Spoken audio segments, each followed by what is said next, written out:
Voilà, séquence qui n'a pas été diffusée sur TF1. Nicolas Douter, bonsoir. Merci d'être avec nous. Vous êtes journaliste au magazine Public. Pourquoi est-ce que les chaînes de télé montent des émissions de télé-réalité et dès que ça commence à être chaud et presque intéressant, entre guillemets, ces séquences sont censurées?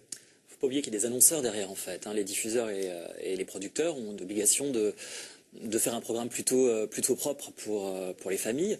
Donc si vous commencez à diffuser des propos racistes, violents ou si des scènes de violence, ça va faire fuir les annonceurs et ça va être la panique à la régie publicitaire.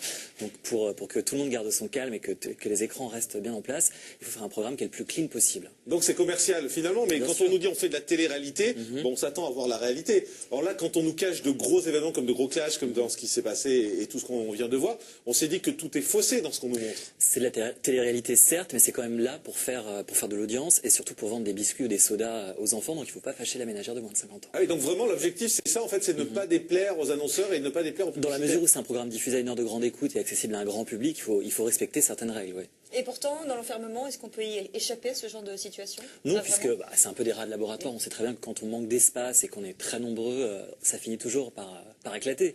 Donc forcément, ce type de scènes existe. Elles ne sont pas diffusées aussi pour des raisons légales. Ouais. Le fait que ces scènes sortent finalement, en tout cas qu'on apprenne ce qui s'est passé, est-ce que ça aide au buzz pour l'émission? Est-ce que ça a un côté positif finalement? Parce qu'on se dit, ah, il se passe quelque chose, on a envie de voir. Oui, ça titille la curiosité des téléspectateurs, forcément, parce qu'ils ont l'impression qu'on leur dit pas tout. C'est aussi pour ça qu'ils achètent la presse People, parce qu'on leur révèle certaines choses qu'on ne voit pas à l'antenne. Pour vous, qui travaillez dans le public, c'est tout bénef finalement, Bien toutes sûr. ces histoires. Je sais pas, mais en tous les cas, effectivement, tout ce qui se passe Mais à si. côté, ça nous Oui, intéresse. vous dites que c'est tout bénef cette histoire. Non mais c'est positif, parce que ça incite le téléspectateur à aller voir votre magazine Bien pour sûr. savoir ce qui s'est vraiment passé. Bien sûr, il n'y a pas forcément des scènes aussi trash comme de la violence, comme des propos racistes, parce qu'on n'est pas trop sur ce créneau-là, mais sur les histoires d'amour qui sont parfois cachées, oui, ça nous intéresse. C'est-à-dire?